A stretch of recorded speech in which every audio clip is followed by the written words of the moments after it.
রাতের অন্ধকার যেন চাঁদের চারপাশ মুড়িয়ে রেখেছে। ঘড়িতে রাত প্রায় 11টা। শহরের কোলাহল ছেড়ে বিবেক অনেক দূরে, অজাপাড়া গায়ে রাস্তায় বাস স্টপ থেকে নেমে অনেকটা পথ হাঁটছে। তার দাদু বাড়ি আদারমানিক গ্রামে। ফোনে খবর পেয়েছে দাদু খুব অসুস্থ, তাই আর দেরি করেনি সে। কিন্তু এত রাতে রাস্তায় কোনো যানবাহন নেই, জনমানববিহীন প্রান্তর। ঝিঝি পোকার ডাক ছাড়া আর কোনো শব্দ নেই। হাঁটতে হাঁটতে বিবেকের গলা শুকিয়ে কাঠ। হঠাৎ দূরে একটি টিমটিমে আলো দেখতে পেল সে। কাছে গিয়ে দেখল একটা ছোট্ট কুঁড়ে ঘর, সামনে একটা বেঞ্চ পাতা। এটা একটা চায়ের দোকান। এই যে ভাই, দোকান কি বন্ধ করে দিচ্ছেন? দোকানি হরিব্রত চমকে উঠে তাকালো। আগে বাবু, বন্ধই তো করছিলাম। এই তল্লাটে তো রাত বেরেতে কেউ থাকে না। আপনি কোত্থেকে উদয় হইলেন? আমি শহর থেকে এসেছি, বাসটা আমাকে মেন রোডেই নামিয়ে দিল। ভাবলাম হেঁটেই গ্রামে চলে যাব, কিন্তু গলাটা খুব শুকিয়ে গেছে। এক কাপ চা হবে কি? চা যখন চাইলেন, না করে কি কইরা? বসুন বাবু, দিছি। কিন্তু এত রাইতে আপনি একাই পথে, সাহস তো কম না আপনার।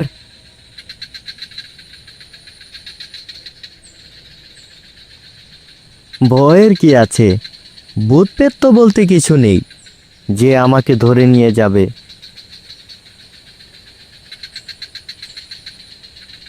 হাসি ঠাট্টা করবেন না বাবু। গ্রামের রাত শহরের মতো না। এইখানে বাতাসও কথা বলে। নেন, চা নেন। হরিপদ চায়ের কাপটি বিবেকের দিকে এগিয়ে দিল। বিবেক আহেস করে চায়ে চুমুক দেয়। আচ্ছা ভাই, এখান থেকে আদারমানিক গ্রামটা কত দূরে বলতে পারেন? আমি সেখানেই যাব। আদারমানিক নামটা শোনা মাত্রই হরিপদর হাত থেকে চায়ের কেতলিটি প্রায় পড়েই যাচ্ছিল। তার চোখ দুটো বয়ে বড় বড় হয়ে যায়। কোথায় যাবেন বললেন? আধারমানিক? হ্যাঁ, আদারমানিক। কেন, কোনো সমস্যা? সর্বনাশ! না বাবু, না। ও মুখু হবেন না বাবু। বিশেষ করে এই অমাবস্যার রাইতে ওই গ্রাম অভিশপ্ত। অভিশপ্ত মানে? আমার দাদু থাকেন ওই গ্রামে, ছোটবেলায় এসেছি, তখন তো এমন কিছু শুনিনি। দিনকাল পাল্টায় গেছে বাবু। গত 10 বছরে ওই রাস্তা রাইতে যারা গেছে তারা আর ফিরে আসে নাই। আর যদিও বা কেউ ফিরে আসছে, সে আর মানুষ থাকেনি, পাগল হইয়া গেছে। দোহাই আপনার, আজ রাইটটা আমার দোকানেই কোনো মতে কাটায় দেন। সকালে যাইবেন কোন? আরে ধুর, আপনারা গ্রামের মানুষ বড্ড কুসংস্কার বিশ্বাস করেন। ভূতপ্রেত বলতে কিছু নেই, ওসব মনের ভুল। আমার দাদু অসুস্থ, আমাকে যেতেই হবে। বাবু, আমার বয়স হইছে, অনেক কিছু দেখছি। ওইটা কুসংস্কার না। আমার কথাটা শুনেন বাবু। ধন্যবাদ আপনাকে বলার জন্য, কিন্তু আমাকে যেতেই হবে। হরিপদ অসহায়ের মতো তাকিয়ে রইল। বিবেক ব্যাগটা কাঁধে নিয়ে অন্ধকারের দিকে পা বাড়ালো। হে আল্লাহ, এই পোলাডারে রক্ষা কইরো। বিবেক চায়ের দোকান ছেড়ে বেশ কিছুটা পথ এগিয়ে এসেছে। রাস্তার দুপাশে বিশাল বিশাল শিমল গাছ যেন ভুতুড়ের প্রহরীর মতো দাঁড়িয়ে আছে। ঠিক তখন আচমকা কনকনে ঠান্ডা বাতাস বইতে শুরু করলো। বাতাসটা এতই ঠান্ডা ছিল যে হাড়ের ভেতর পর্যন্ত কাঁপন ধরিয়ে দেয়। বিবেক ভাবতে লাগলো, ওফ কি ঠান্ডা রে বাবা! গ্রামের শীতটা একটু বেশিই পড়ে মনে হয়, কিন্তু বাতাসটা কেমন যেন পচা গন্ধ বয়ে আনছে। হাঁটতে হাঁটতে বিবেকের মনে হলো তার পায়ের শব্দের সাথে সাথে আরো কারো পায়ের শব্দ শোনা যাচ্ছে। সে থমকে দাঁড়ালো, শব্দও থেমে গেল। কে কে ওখানে? কোনো উত্তর নেই, শুধু বাতাসের শো শো শব্দ। বিবেক আবার হাঁটতে শুরু করলো। আবার সেই শব্দ। এবার মনে হলো শব্দটা ঠিক তার ঘাড়ের কাছেই। বিবেক ছট করে পিছনে ফিরল। টর্চের আলো ফেললো এদিক ওদিক, কেউ কোথাও নেই। ধুর, ওই দোকানদারের গল্প শুনে আমার মনের মধ্যে ভয় ঢুকে গেছে। কেউ নেই এখানে, সব মনের ভুল। সে আবার সামনের দিকে পা বাড়ালো, কিন্তু এবার সে স্পষ্ট দেখলো তার নিজের ছায়ার পাশে আরেকটা লম্বা কালো ছায়া, কিন্তু আশেপাশে তো কোনো মানুষ নেই। ছায়াটা ধীরে ধীরে বড় হচ্ছে, বিবেকের হৃৎপিণ্ড বেড়ে যায়। সে বুঝতে পারে কেউ বা কিছু একটা তাকে অনুসরণ করছে।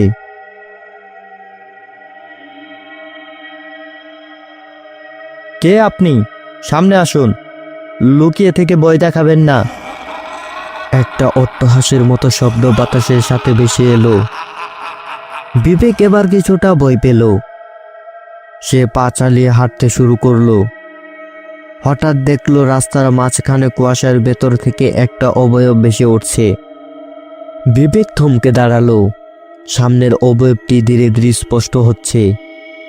একজন লোক, মলিন চাদরে মোড়া, হাতে একটা পুরনো আমলের হারিকেন। হারিকেনের আলোটা কেমন যেন নিস্তেজ। লোকটা বিবেকের পাশ দিয়ে নিঃশব্দে হেঁটে যাচ্ছে, যেন বিবেককে সে দেখেইনি। এই যে ভাই, শুনছেন?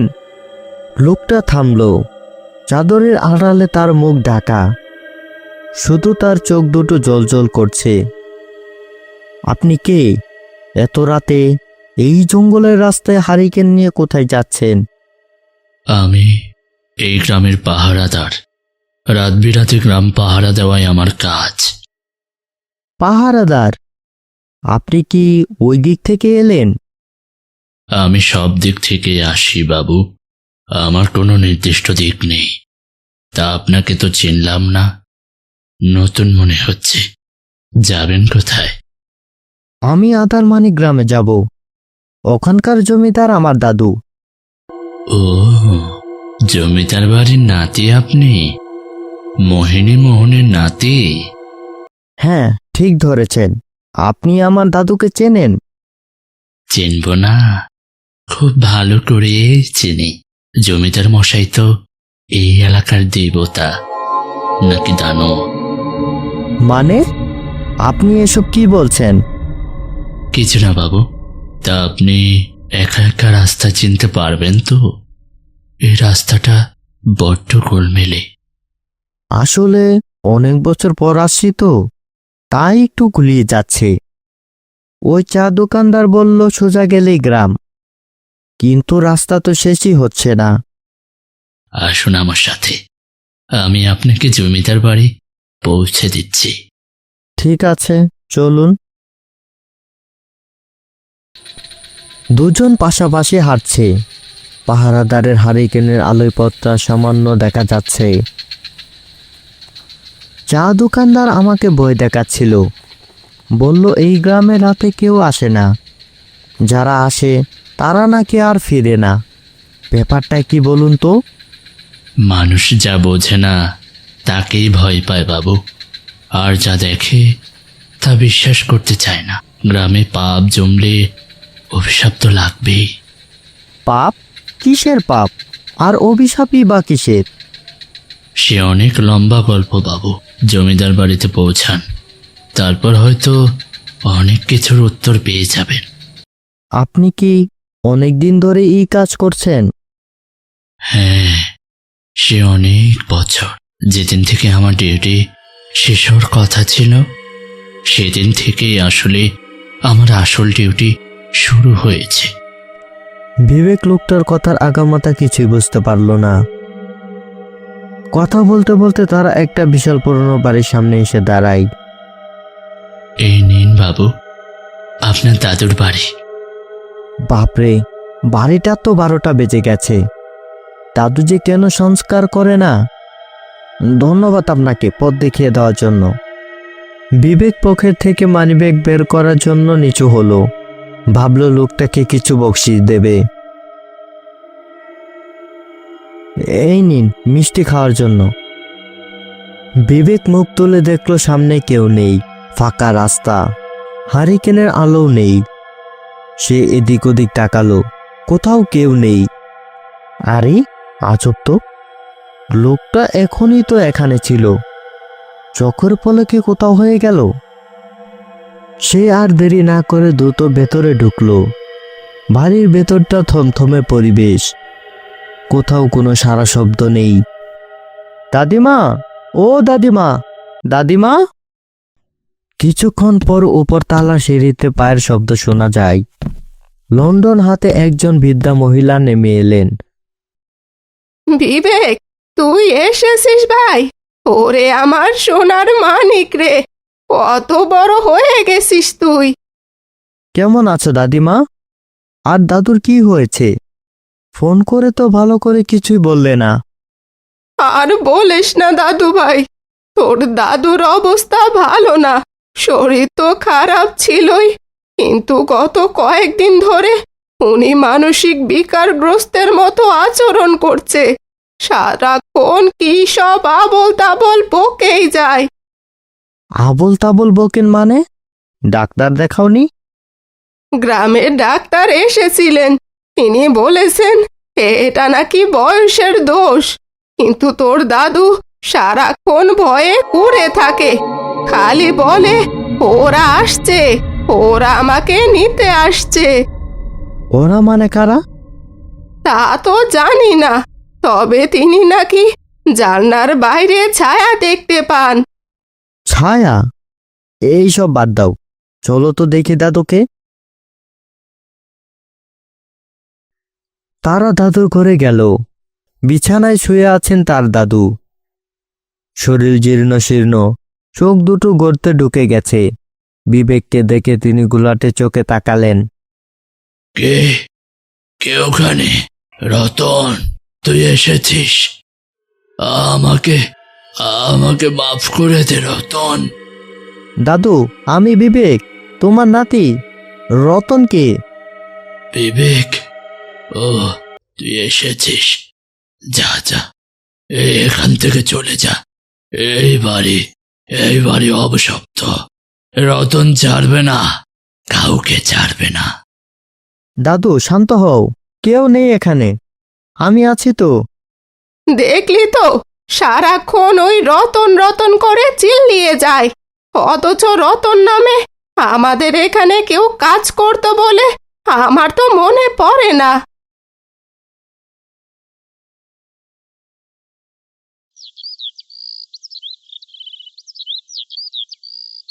পরদিন সকালবেলা খাবার টেবিলে বিবেক আর দাদিমা বসে আছে। দাদিমা, কাল রাতে আসার সময় এক চা দোকানদার আমাকে এই গ্রামে আসতে বারণ করেছিল। বলল এই গ্রামে নাকি অভিশাপ আছে, রাতে যারা আসে তারা নাকি আর ফেরে না। তুই তুই হরিপদর কথা বলছিস?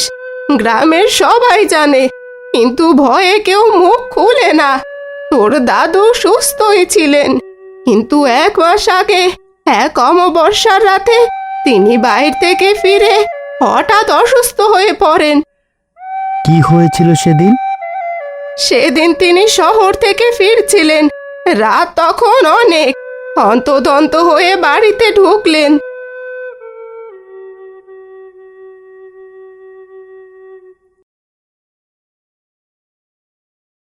সরোজনী, দরজা বন্ধ করো, সব জানালা বন্ধ করো। ও ও আমাকে দেখে ফেলেছে, ও ফিরে এসেছে। ওগো, কে ফিরে এসেছে? কার কথা বলছো? সেই পাহারাদার, সেই চোখ, সেই হারিকেন। আমি আসছিলাম, হঠাৎ হঠাৎ দেখি পথের মাঝখানে সে দাঁড়িয়ে আছে। আমাকে বলল, জমিদার মশাই, হিসেব তো মিলল না, পাপের ঘরা পূর্ণ হয়েছে। আমি দৌড়ে পালিয়ে এসেছি। সেই রাত থেকেই তোর দাদু আর বিছানা ছেড়ে উঠতে পারেনি। জ্বরে গা পুড়ে যাচ্ছে, আর বিড়বিড় করে ক্ষমা চাইছে। পাহারাদার? দাদিমা, কাল রাতে আমিও একজনকে দেখেছি। সে নিজেকে পাহারাদার বলছিল। আমাকে বাড়ি পর্যন্ত পৌঁছে দিয়ে উধাও হয়ে গেল। কি বলছিস তুই? তুই তুই তাকে দেখেছিস? ওরে সর্বনাশ! বিবেক, দাদু ভাই, তুই আজই চলে যা। এই গ্রাম নিরাপদ নয়, তুই চলে যা। না দাদিমা, ওই পাহারাদার বা আত্মা যাই হোক না কেন, সে কিছু একটা বলতে চায়। সে সোজা সেই চায়ের দোকানে গেল। হরিপদ তখনও দোকানেই ছিলেন। বাবু, আপনি বাইসে আছেন? বেঁচে আছি মানে? আমি কি মরে যাওয়ার জন্য গিয়েছিলাম? না মানে, কাল রাইতে ওই পথে গিয়া কেউ তো আর... আপনি কি কিছু দেখেছিলেন? হ্যাঁ হরিপদ দা, চাদর মুড়ি দেওয়া এক পাহারাদারকে দেখেছি। সে আমাকে জমিদার বাড়ি পর্যন্ত পৌঁছে দিয়েছে। পাহারাদার রতন? সে আপনারে সাহায্য করেছে? কিন্তু কেন? সে তো সবাইরে ভয় দেখায়, মাইরা ফেলে। তার নাম রতন? সে কে ছিল? সে অনেক বছর আগে এই গ্রামের পাহারাদার ছিল। খুব সৎ আর সাহসী পোলা ছিল। কিন্তু একদিন হঠাৎ সে নিখোঁজ হইয়া যায়। জমিদার বাবু বলেছিলেন সে নাকি চুরি কইরা পালাইছে, কিন্তু গ্রামের কেউ সেটা বিশ্বাস করে নাই। তারপর থেকেই তার আত্মা ওই রাস্তায় ঘুইরা বেড়ায়। তার মানে দাদুর সাথে রতনের কোনো যোগসূত্র আছে? দাদু মিথ্যে বলেছিলেন? বাবু, আমরা ছোট লোক, বড়গোর ব্যাপারে কথা বলা বারণ। তবে এইটুকু জানি, রতন নিখোঁজ হওয়ার পর থেকেই জমিদার বাবুর রমরমা ব্যবসা শুরু হয়, আবার হঠাৎ বন্ধও হইয়া যায়।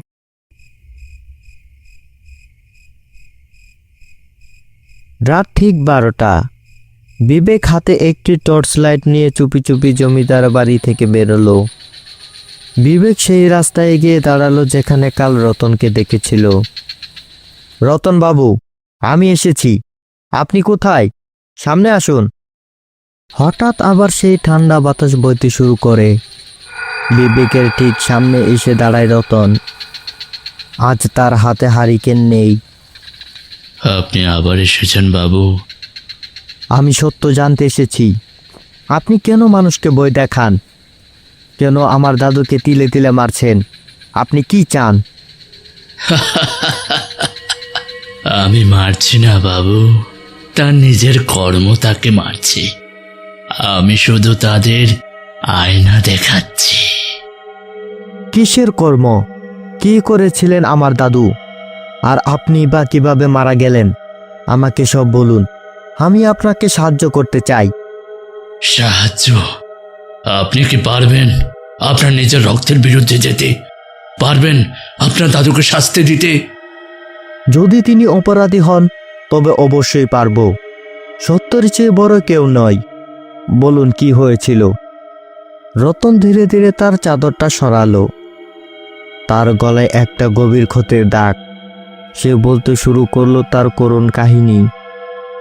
আমি ছিলাম এই গ্রামের পাহারাদার, বিশ্বাসী এবং অনুগত। আমি জানতাম না যে আমি কার পাহারা দিচ্ছি।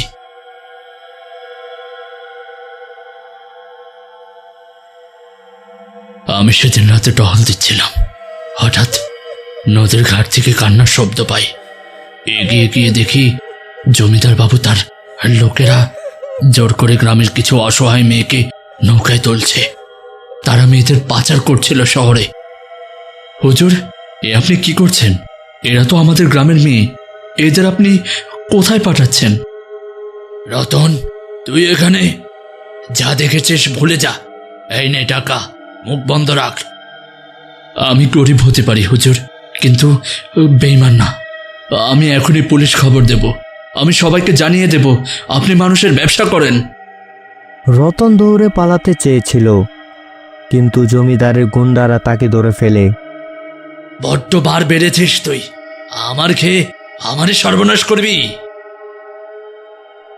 জমিদার একটা ধারালো ছুরি দিয়ে নিজের হাতে রতনের গলা কেটে দেন। রতনের নিথর দেহটা নদীতে ভাসিয়ে দেয়।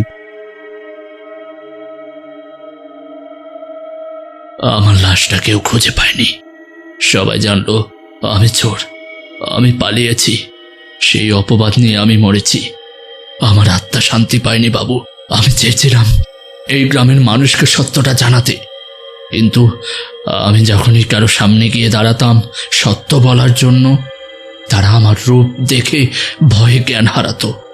আমি আমি কাউকে মারতে চাইনি, আমি শুধু বিচার চেয়েছিলাম। আমি লজ্জিত রতন বাবু। আমার দাদুর পাপের জন্য আমি আপনার কাছে ক্ষমা চাইছি। এর বিচার হবে। বিচার? এতদিন পর কে বিচার করবে? আইন করবে। আমি আজই সব ব্যবস্থা করব। আপনি মুক্তি পাবেন, আমি কথা দিচ্ছি। ভোরবেলা বিবেক সাথে করে পুলিশ নিয়ে এসেছে। সাথে আছেন সেই চা দোকানি হরিপদ এবং গ্রামের আরো কয়েকজন প্রবীণ ব্যক্তি যারা রতনকে চিনতেন। মোহিনী মোহন বাবু, আপনি অ্যারেস্ট। এ কি? পুলিশ কেন? বিবেক, এসব কি হচ্ছে? দাদিমা, শান্ত হও। দাদু অসুস্থ হতে পারেন, কিন্তু তিনি নিরপরাধ নন। বিবেক সবার সামনে রতনের খুনের ঘটনা এবং নারী পাচারের কথা খুলে বলল। পুলিশ অফিসার জমিদারের জবানবন্দি নেওয়ার চেষ্টা করলেন। আমি মেরেছি।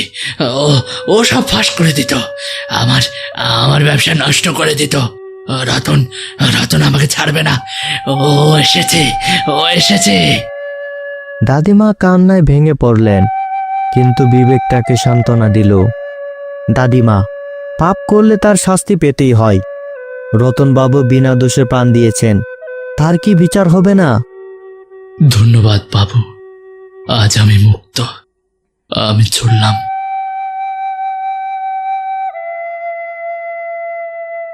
ভালো থাকবেন রতনবাবু।